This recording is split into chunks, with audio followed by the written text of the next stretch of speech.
Assalamualaikum warahmatullahi wabarakatuh. Perkenalkan, nama saya Nirwana Purnama Suci. Saya dari kelas 4A Tadris Biologi dengan NIM 2072344.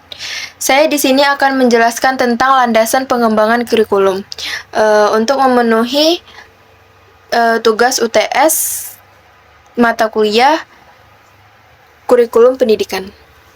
Selamat menyaksikan. Baiklah, di sini saya akan menjelaskan tentang landasan pengembangan kurikulum.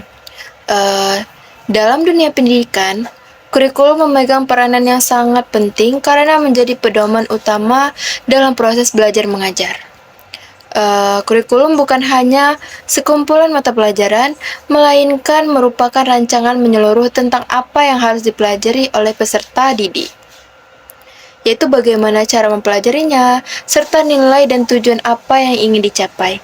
Karena itu, dalam proses pengembangan kurikulum, dibutuhkan dasar atau pijakan yang kuat agar kurikulum yang dihasilkan benar-benar relevan, fungsional, dan mencerminkan kebutuhan masyarakat serta perkembangan zaman. Landasan pengembangan kurikulum adalah berbagai faktor yang dijadikan dasar pemikiran dan pijakan dalam menyusun dan mengembangkan kurikulum pendidikan.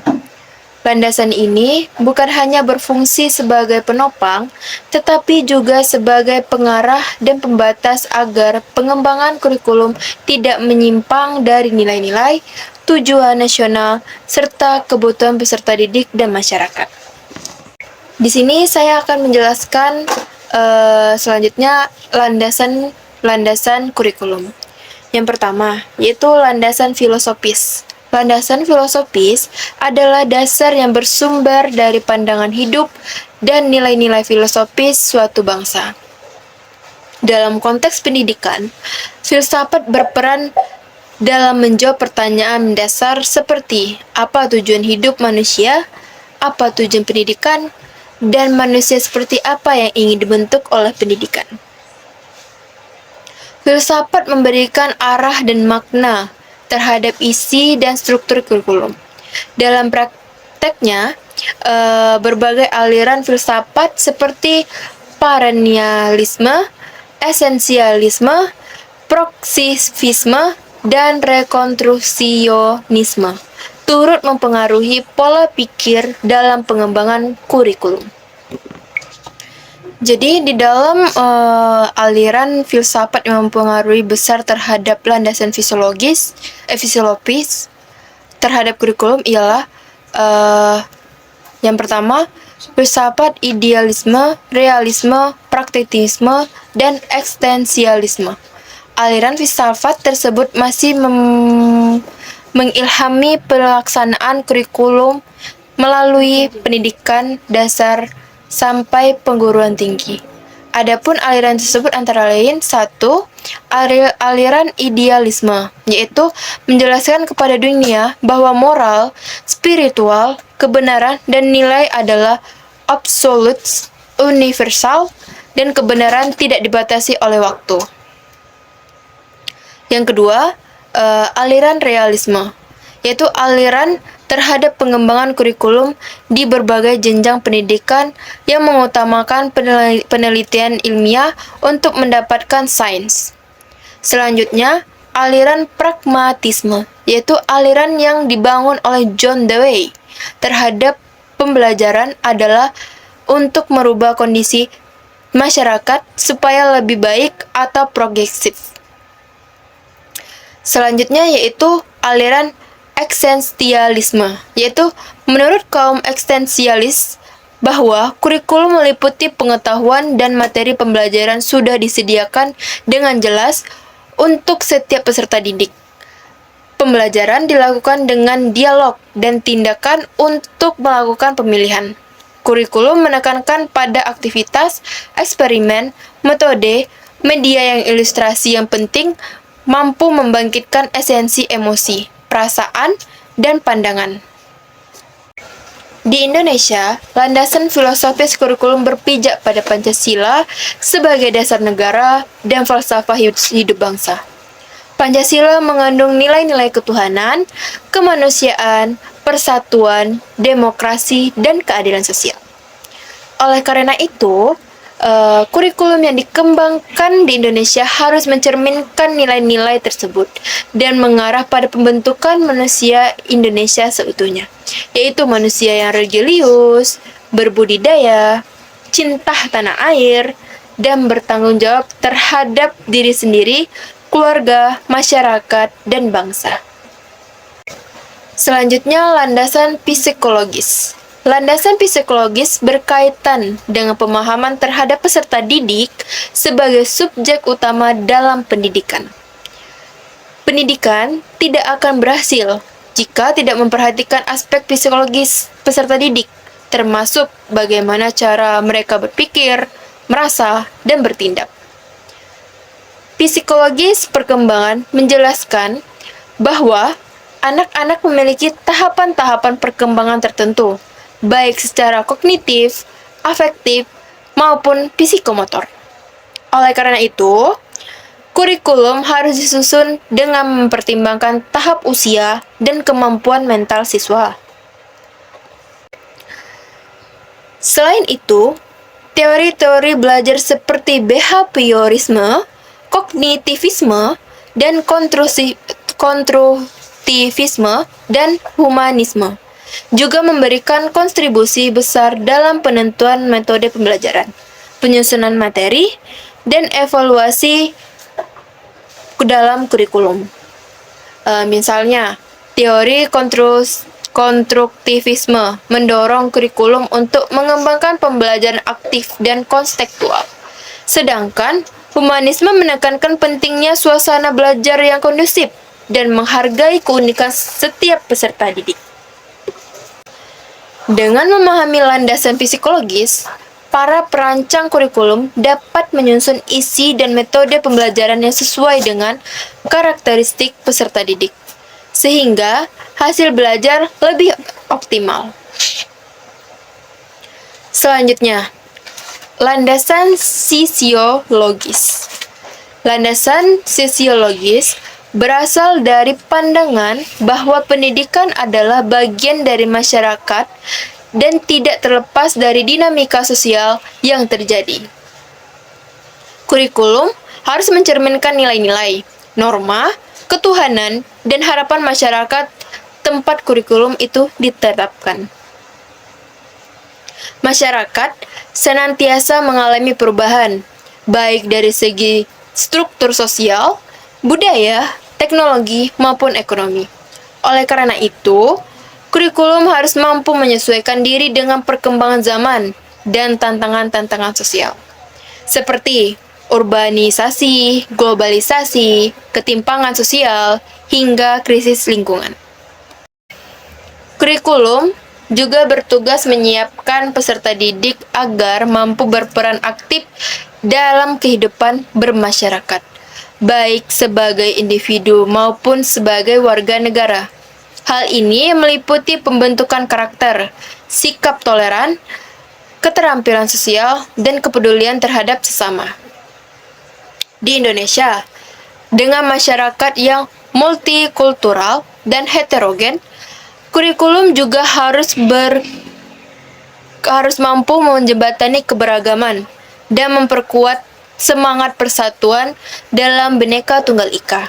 Maka dari itu, pelajaran seperti pendidikan Pancasila, sejarah, dan bahasa daerah, serta penguatan karakter menjadi sangat penting dalam kurikulum sosiologis ini.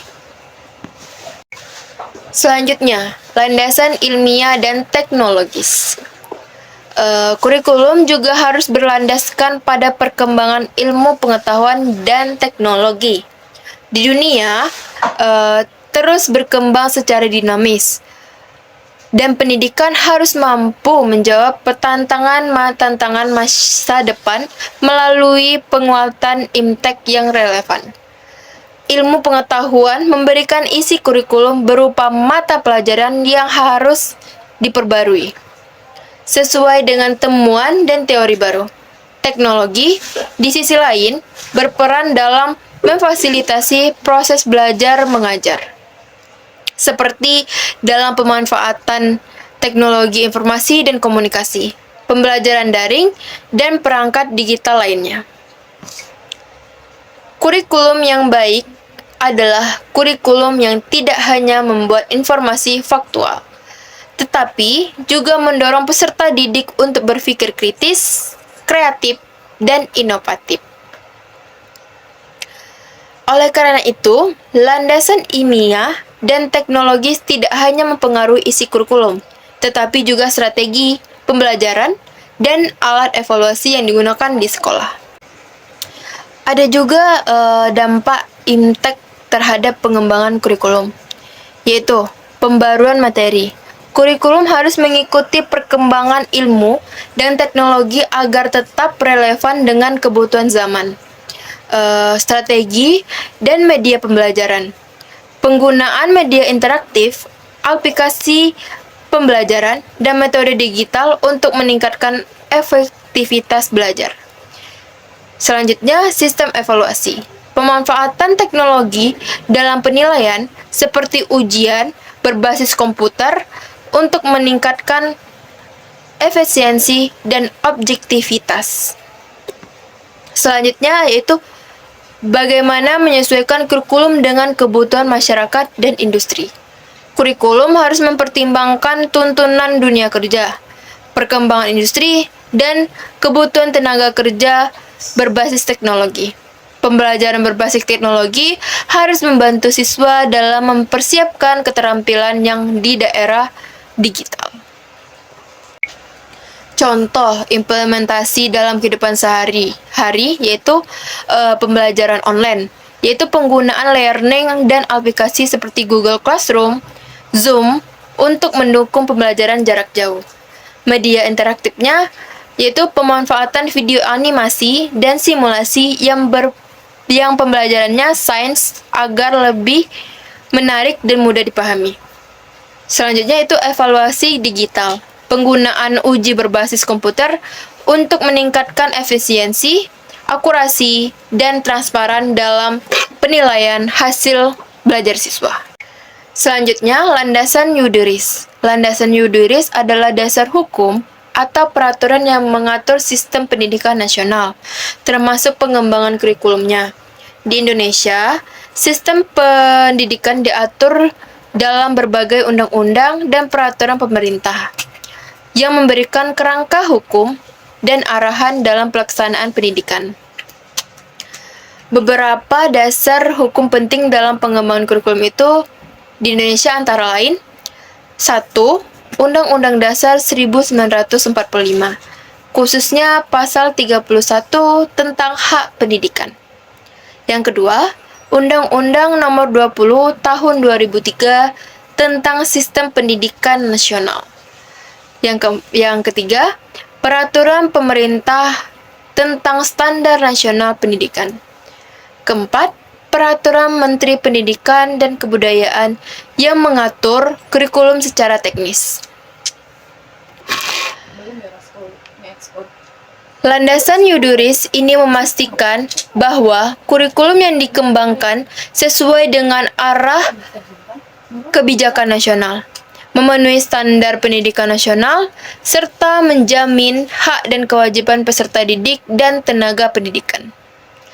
Dengan kata lain, landasan ini menjamin bahwa kurikulum memiliki kekuatan hukum dan bisa dilaksanakan secara seragam dan konsisten di seluruh wilayah Indonesia.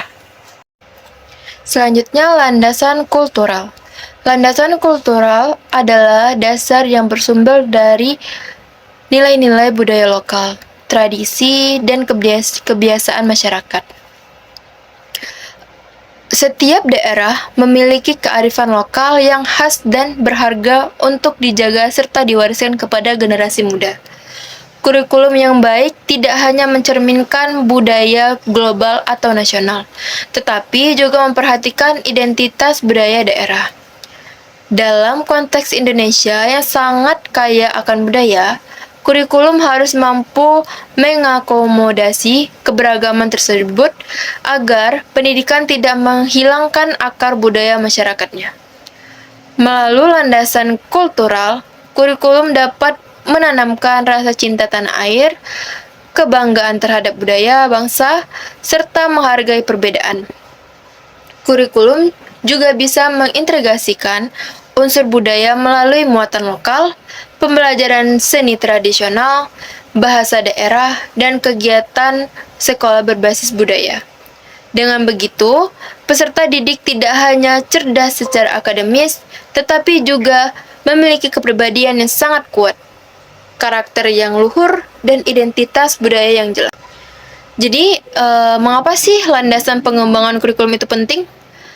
Karena kurikulum bukan sekedar daftar mata pelajaran atau silabus. Ia adalah jiwa dan arah dari pendidikan itu sendiri. Maka, dalam proses penyusunannya, tidak boleh hanya berdasarkan tren atau kebijakan sementara. Ia harus memiliki akar yang kuat, yaitu landasan pengembangan kurikulum, agar mampu menghadapi perubahan zaman, menjawab tantangan masyarakat, dan tetap membentuk manusia utuh. Tanpa landasan yang kuat, kurikulum bisa menjadi kacau, tidak sesuai dengan kebutuhan peserta didik, tidak konseptual dengan kondisi masyarakat, dan tidak sejalan dengan arah kebijakan negara. Selanjutnya, tidak menjawab tantangan teknologi dan ilmu pengetahuan. Oleh karena itu, mari kita lihat setiap landasan pengembangan kurikulum bukan hanya sekadar teori, tetapi juga sebagai pilar kehidupan pendidikan. Jadi, kesimpulan pengembangan kurikulum adalah dasar-dasar yang digunakan dalam menyusun dan mengembangkan kurikulum pendidikan agar lebih terarah, relevan, dan bermakna. Ada 6 landasan utama yang saling melengkapi satu sama lain, yaitu landasan fisiologis, landasan psikologis, filosofis, sosiologis, ilmiah dan teknologi, yuridis, serta kultural. Setiap landasan memiliki fungsi dan kontribusi masing-masing. Tanpa landasan yang kuat, kurikulum bisa menjadi tidak relevan, tidak fungsional, atau bahkan gagal membentuk manusia yang diharapkan. Oleh karena itu, pengembangan kurikulum harus dilakukan secara hati-hati, dengan mempertimbangkan semua landasan tersebut secara menyeluruh dan harmonis. Dalam konteks Indonesia, pengembangan kurikulum harus berpijak pada nilai-nilai Pancasila, budaya bangsa, dinamika masyarakat. Dengan begitu, pendidikan nasional dapat menjadi instrumen utama dalam mencetak generasi penerus bangsa yang cerdas, berkarakter, dan mampu bersaing di tingkat global tanpa kehilangan jati diri sebagai bangsa Indonesia. Baik, segitu saja penjelasan dari saya. Lebih dan kurang saya mohon maaf. Wassalamualaikum warahmatullahi wabarakatuh.